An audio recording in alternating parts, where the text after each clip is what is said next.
الحمد لله والصلاة والسلام الأتمان الأكملان على المبعوث رحمة للعالمين نبينا محمد صلى الله عليه وعلى آله وصحبه أجمعين. أما بعد فإن أصدق الحديث كلام الله وخير الهدي هدي محمد صلى الله عليه وسلم وشر الأمور محدثاتها وكل محدثة في دين الله بدعة وكل بدعة ضلالة وكل ضلالة في النار. أعاذنا الله منا وإياكم من النار. أما بعد فالسلام عليكم ورحمة الله وبركاته. كن يمشي من الله سبحانه وتعالى الله ترميني نتمتكام بريوكو يزاد أبو تبارك لكل لا إله إلا الله محمد رسول الله اللهم أمين. أيها الإخوة الكرام بفاندم وإسلام ubu tugiye kongera gutangira gusobanura igitabo bita Kitabul Kaba'ir, igitabo cha al-Sheikh al-Imam al-Mujaddid Muhammad ibn Abdul Wahhab rahimahullah rahmatan wasi'a wa sa'ir ulama al-muslimin. Igitabo gikomeye cyane kigaragaza al-kaba'ir, ibyaha bikuru umuyisilamu agomba kwirinda kugira ngo imyemerere mizima tawhid itangirika imbere ya Allah subhanahu wa ta'ala. Kubera yuko abayisilamu ibyaha biri mu mpamvu zikomeye cyane zituma tawhid y'umuntu cyangwa se imyemerere y'umuntu igenda igabanuka gake gake bikazarangira umuntu aguye fil hawiya mu cyobo cy'umuriro atazashobora kwikuramo abayisilamu. Naho mpamvu al-muallif rahimahullah umwanditsi w'igitabo Muhammad ibn Abdul Wahhab rahimahullah alafa muallafatin kathira nadira wa mufida. Uyu mumenyi yanditse ibitabo byinshi cyane kandi byingira kamaro bigoye kuba wabona benshi mu bamenyi muri iki gihe banditse ibimeze nkabyo. Fi bayan at-tauhid wal amr bih, ibyo byose abyandika arimo aragaragariza abantu imyemerere mizima bagomba kugira kuri Allah subhanahu wa ta'ala, wa bayan ash-shirk, ndetse nagaragaza shirki ibangikanyamana abantu bagomba kwirinda, wa nahi anhu, ndetse anihanangiriza icyitwa shiriki. Atanga adilla zigiye zitandukanye dalili zigaragaza yuko umuyisilamu agomba kugendera kuri na shiriki. Wa fi bayan al-ma'asi wa-dhunub, nanone mu bitabo uyu mugabo yanditse Muhammad ibn Abdul Wahhab rahimahullah yanditse ibitabo nanone bivuga ku byaha, yanditse ibitabo bivuga ku byaha wan-nahyu anha, ndetse anazana adilla dalili zigaragaza yuko umuyisilamu uri kuri tawhid nzima adakwiye kwijandika mu byaha, liannaha tanqusu at-tawhid, kubera yuko ibyaha biri mu mpamvu zikomeye cyane zituma imyemerere y'umuntu mizima yarafite kuri Allah igenda igabanuka ikayoyoka buhoro buhoro. Ibyo byose kullu dhalika, ibi byose yabikoze min babin nasiha lil muslimin, kugira ngo atange inama, agira inama ummati Muhammad sallallahu alaihi wasallam, wad'awati ila Allah azza wa jalla, anabikora ahamagarira abantu inzira Allah subhanahu wa ta'ala, wal islah fil ard, anabikora kugira ngo akangura abantu birinde gukwirakwiza ubwangizi ku isi, ahubwo baharanire kuba kuri iyi si ari abatunganya. Wa hadhihi tariqatu ar-rusul alayhimus salam, kandi iniyo nzira intumwa z'Imana alayhimus salatu wassalam zari ziriho. Burya Allah subhanahu wa ta'ala yohereje intumwa kugira ngo zihamagarire abantu la ilaha illa Allah, ndetse zinabihanangiriza shirki, kwambaza no kugaragira ibindi bitari Allah subhanahu wa ta'ala. N'intumwa z'Imana nanone Allah subhanahu wa ta'ala azohereza kugira ngo zihamagarire abantu inzira ikwiye, zinabihanangiriza ibyaha. Wa lihadha talhazun, nimwitegereza Qur'an, muri Qur'an muzabibona neza abayisilamu, uzasanga intumwa z'Imana alayhimus salatu wassalam zamaraga kubwira abantu ngo qulu la ilaha illa Allah, muvuge la ilaha illa Allah, uhereye kuri Nuhu alayhi salam ukaza ukajya kuri Hud, ku Salih, ba Shuaib alayhi salatu wassalam, uzasanga uri ntumwa burukwemaraga kubwira abantu bayo ngo bavuge la ilaha illa Allah, bemere Allah subhanahu wa ta'ala. Wa ila madyana akhahum Shuaiba qala ya qaumi i'budu Allah ma lakum min ilahin ghayruh. Shuaib yahamagariye abantu be la ilaha illa Allah, abihanangiriza shirki. Intumwa z'Imana zamaraga kwigisha abantu tawhid, zahitaga zikurikizaho ibindi byaha bimaze kwamamara muri ako gace nabyo zikabyihanangiriza.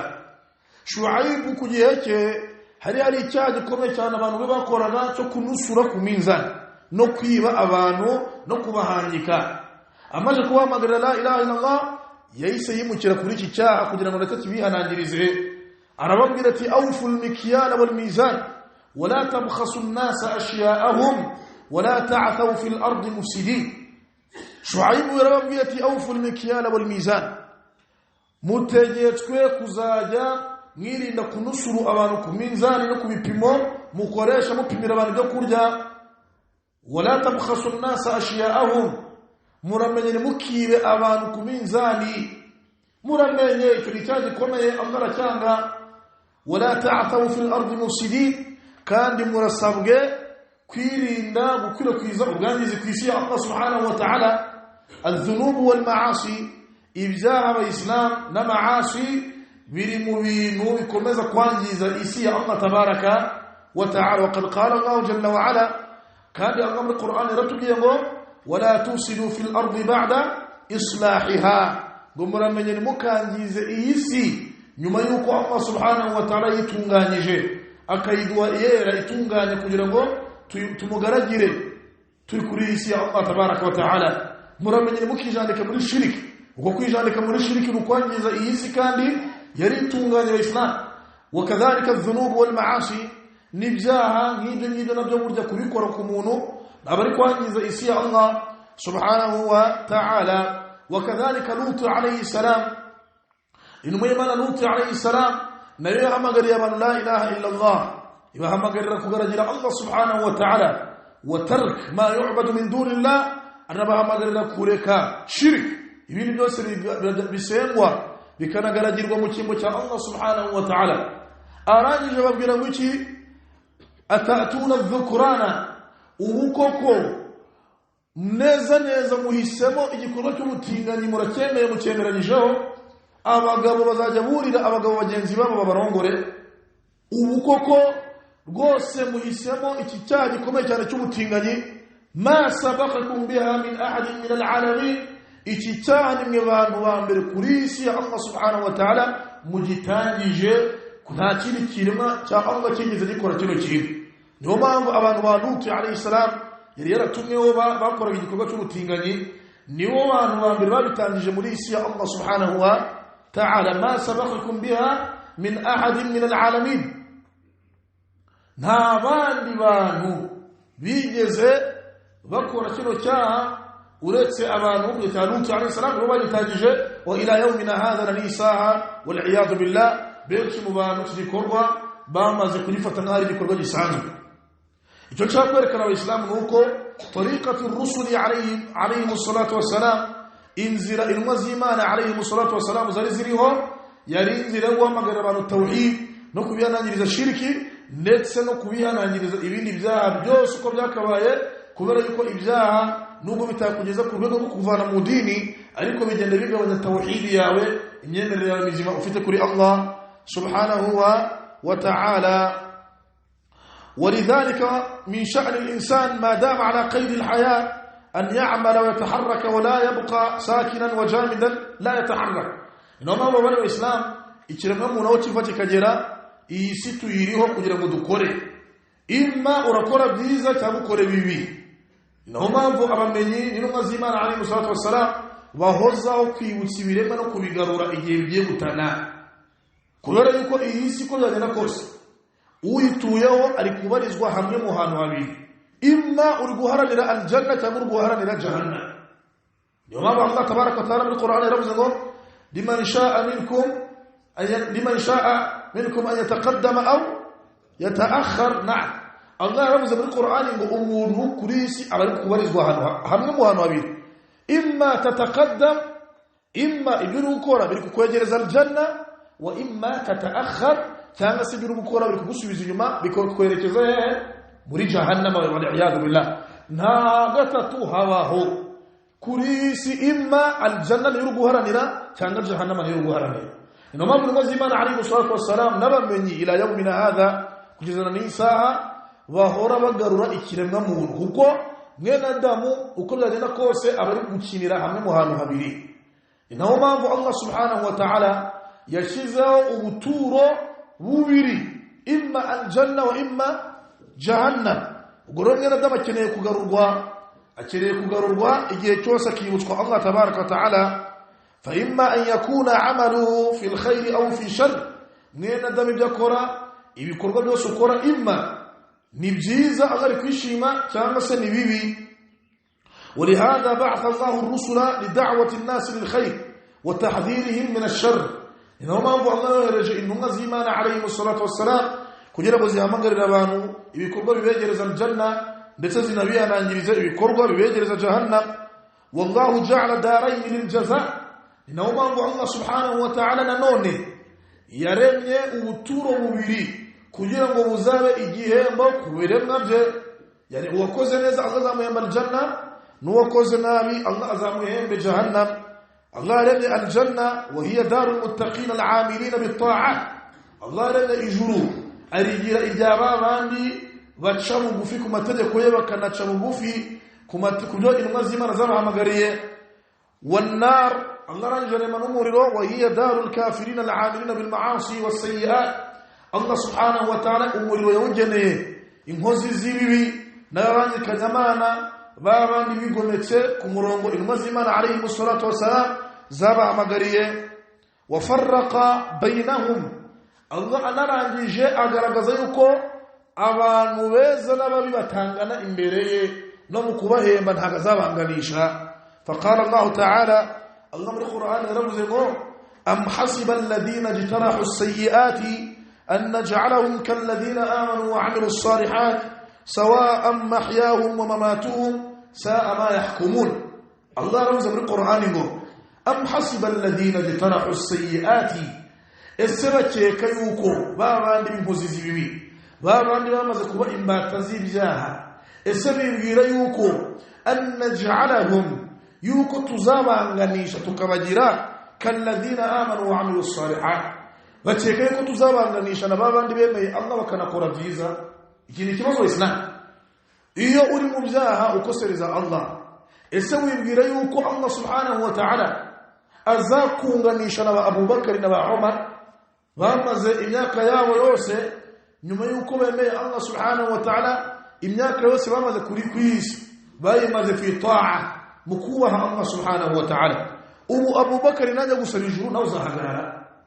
أم حسب الذين اجترحوا السيئات أن نجعلهم كالذين آمنوا وعملوا الصالحات. ومكوكو إموزي زبيبي بابان بتري تاريخ لك معاصي إبزاها ويبغير يوكو أن نجعلهم كالذين آمنوا وعملوا الصالحات.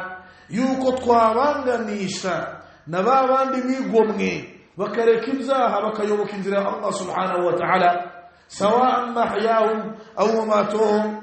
ها بريوا زمان كريسي وترافع أمام رمانا نبدا معاصي ورانغنا ويا حتى بعد الموت نيوم يرفو نيوم القيامة الله نزيج رأي أنغني شيء بوزي زيبي نبارا نبيم الله سبحانه وتعالى وكجدر كل معاصي.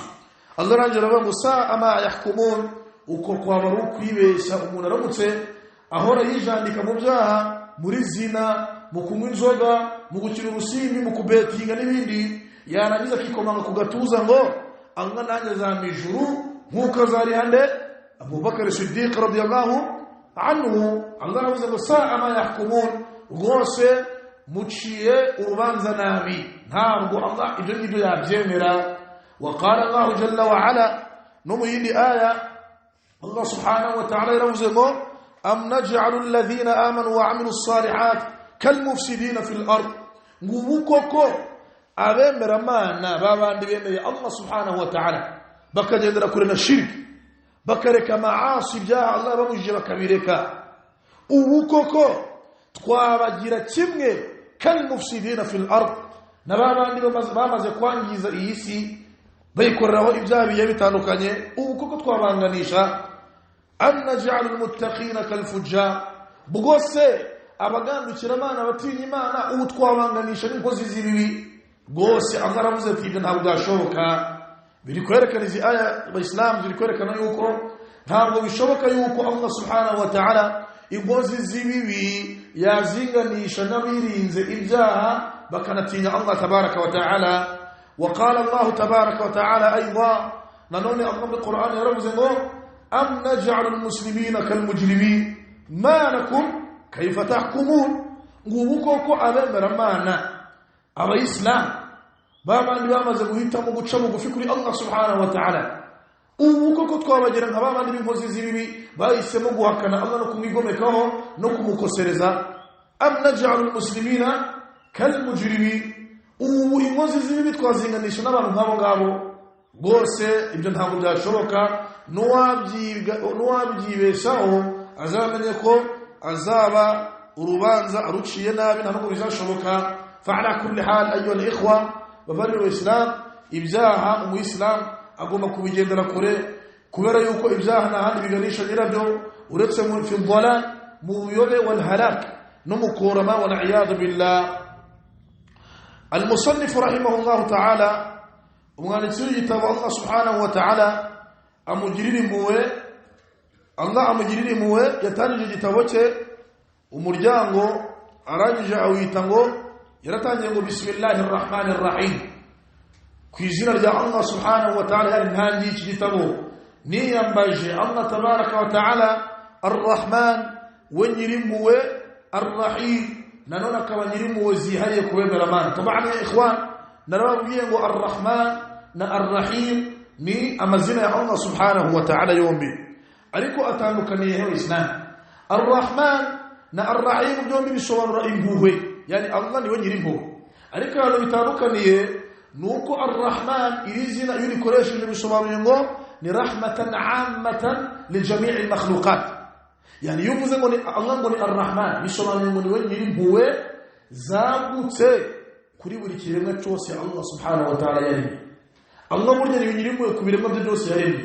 Ni no mpamvu uzareba abamuhakana arabaha, wallahi abamuhakana n'abatamwemera n'abatemera ukubaho kwe, burya iyo barwaye niwe ubakiza, iyo bashonje Allah niwe ubagaburira, iyo byabakomeranye Allah niwe ubatabara. Limadha? Kubera iyo mpamvu, kubera yuko Allah ni ar-rahman, ni nyirimpuhwe ku byo yaremye byose, utitaye ngo ibi biramwemera cyangwa se ibi biramuhakana. Ndasobanutse Islam. Iri zina iyo rikoresheje ukuvuga ngo Allah ni ar-rahman, yani bisobanuye ngo ni nyirimpuhwe zagutse ku biremwa bye byose.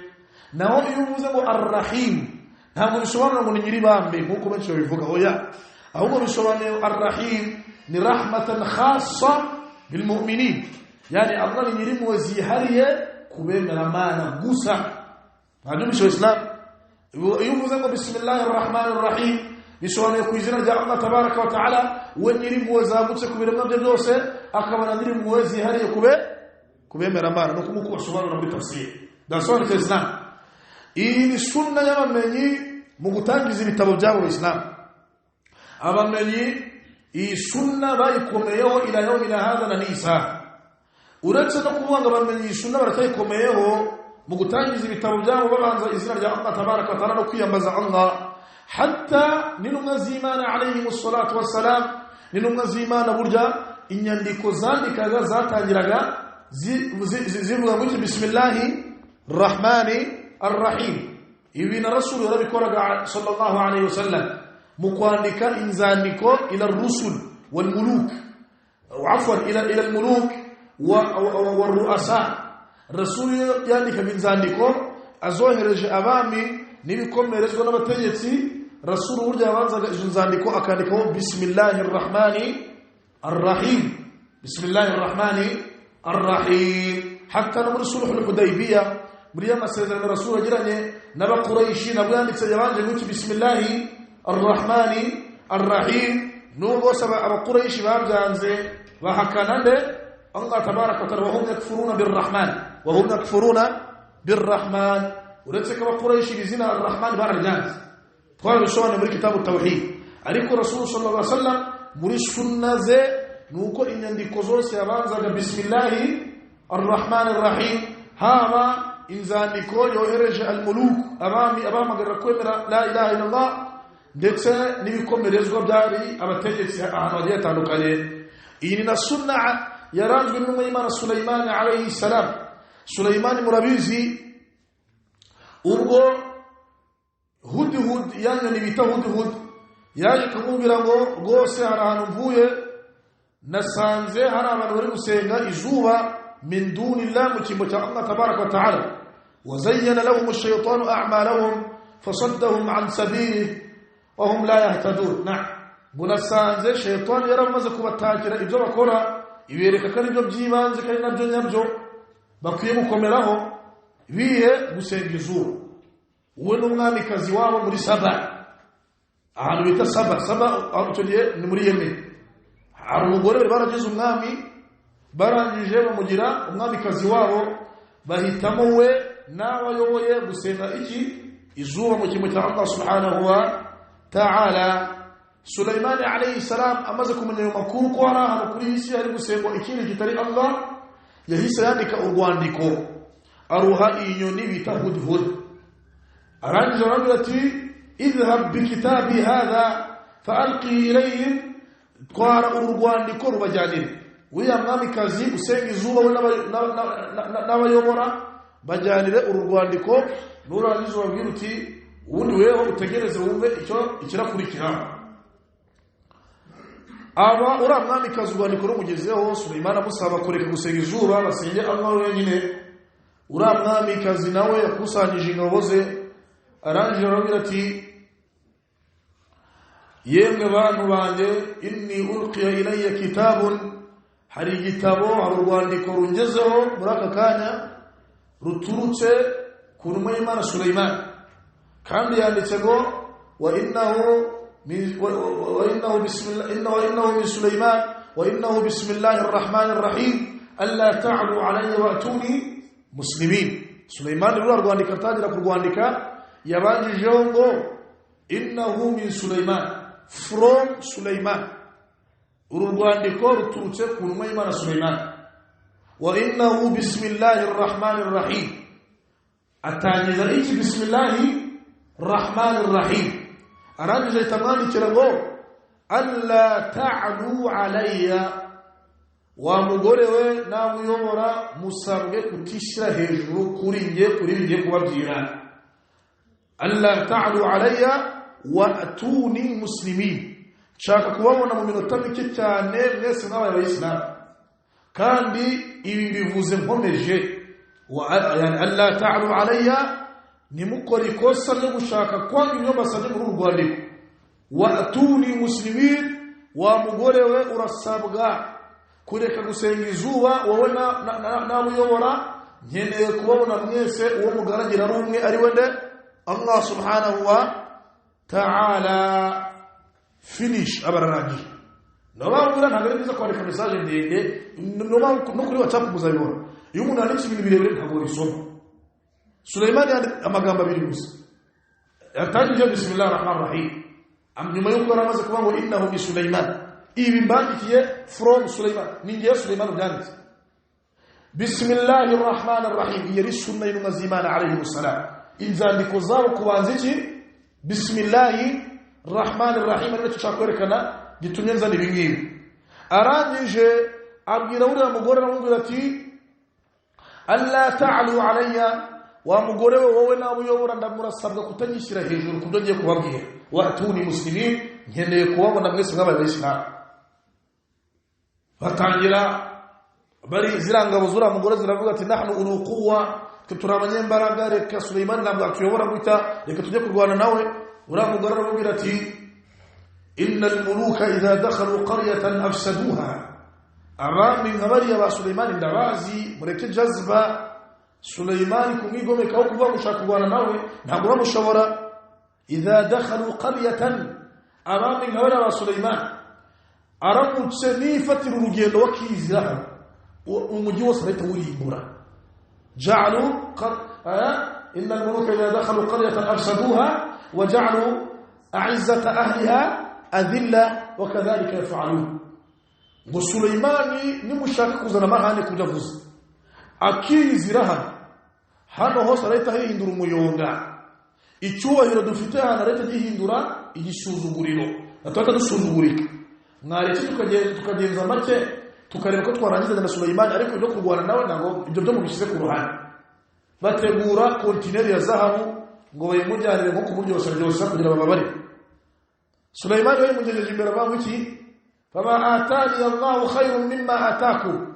Subiza iyi continent ya zahabu.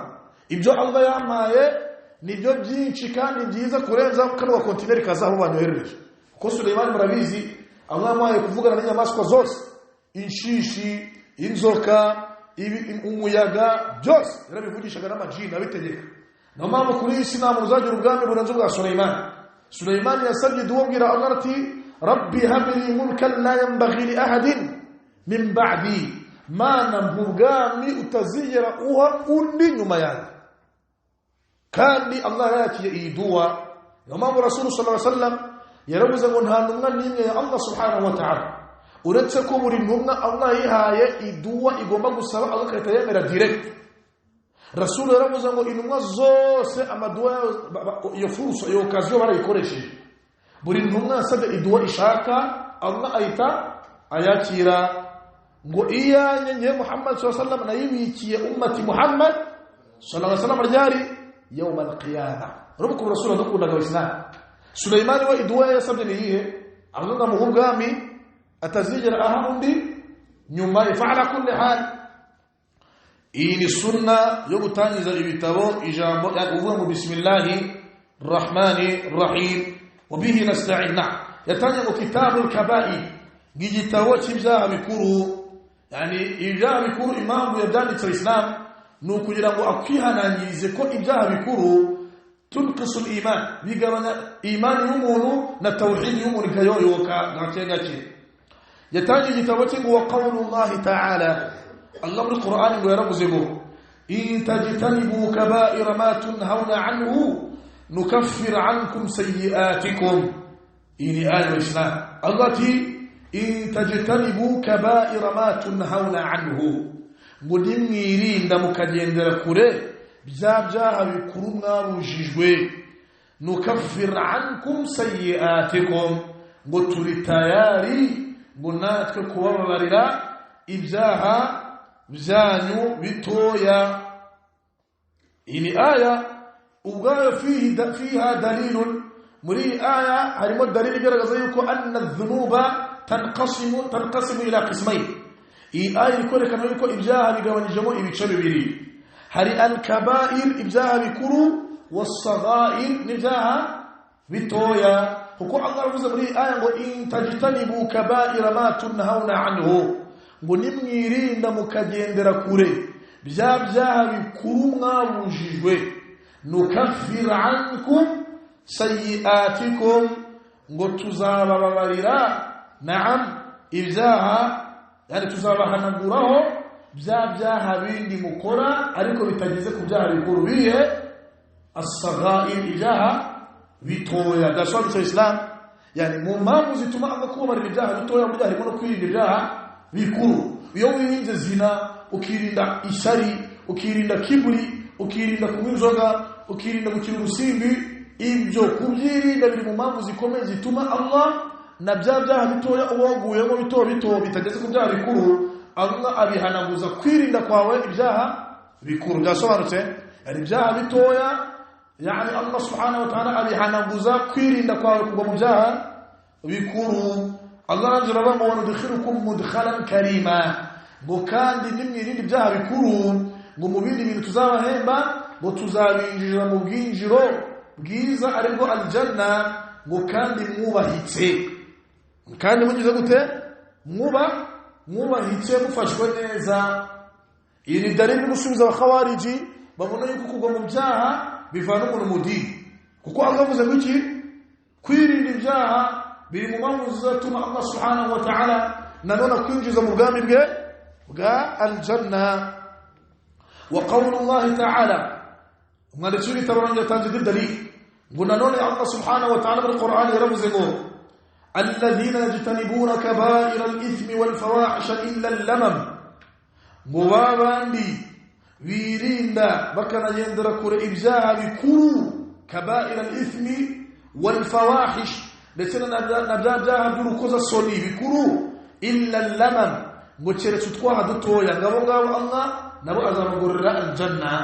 إلي دليل يكمل يكوري كنون كولا نون إبزاها بكرو جمعي بشربي kabair was-saghair ibyaha bikuru n'ibyaha bitoya kuko ibyo bita al-lamam yani saghair adh-dhunub n'ibyaha bitoya babyita mu cyarabu al-lamam Allah aravuze ngo abemera Imana mu bibaranga yajtanibuna kabair al-ithmi wal-fawahish ngo burya bagendera kure ibyaha bikuru n'ibikozasoni illa al-lamam nguretse ibyaha bagomba n'ibyaha bitoya iyi ni dalili yerekana ngo ibyaha tanqasimu ila qismayn bigabanijemo ibice bibiri bavana Islam wa qawlullahi ta'ala numini aya Allah subhanahu wa ta'ala ravuze ngo walladhina yajtanibuna kaba'ira al-ithmi wal-fawahish wa idha ma ghadibu hum yaghfirun ngabemera Imana mu bibaranga nuko bagendera kure n'ibyaha bikuru n'ibikozasoni ngo wa idha ma ghadibu hum yaghfirun ngo niyo barakajwe babendereje abemera Imana burya ngo barangwa no kubabarira no gutanga imbabazi kubabahemukiye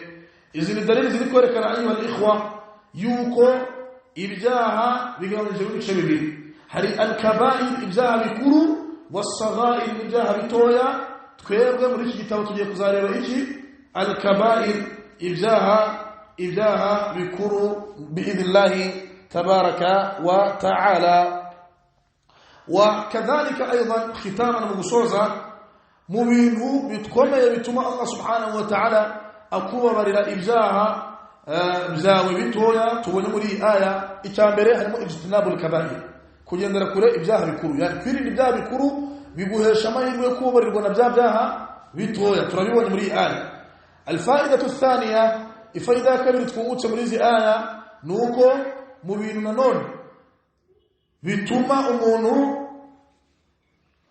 ababarirwa ibyaha bye bitoya harimo nanone kwirinda twabivuze kwirinda ibyaha bikuru nanone mu bintu bituma umuntu ababarirwa ibyaha bye bitoya harimo as-salawatul khams gusari gatanu ku munsi burya gusari gatanu ku munsi Rasul sallallahu alaihi wasallam yaravuze ngo as-salawatul khams ngo iswara shanu munasari mukaffiratun bihazibimamu yuko Allah guhanaguraho ibyaha bitoya wakoze idha jtunibat al-kaba'ir igihirinzwe kugwa mu byaha bikuru nanone mu bintu bituma Allah subhanahu wa ta'ala guhanagura ibyaha bya bikuru harimo al-masa'ib allati tanzilu bil insan min al-amrad wal asqam wal humum ibyago bigenda bimanukira umuntu uburwayi agahinda ibyago bigenda bitandukanye burya Allah abigira impamvu yo kubona ibyaha byawe wa mautul aqarib nimfu z'ababa hafi gupfa k'umwana wawe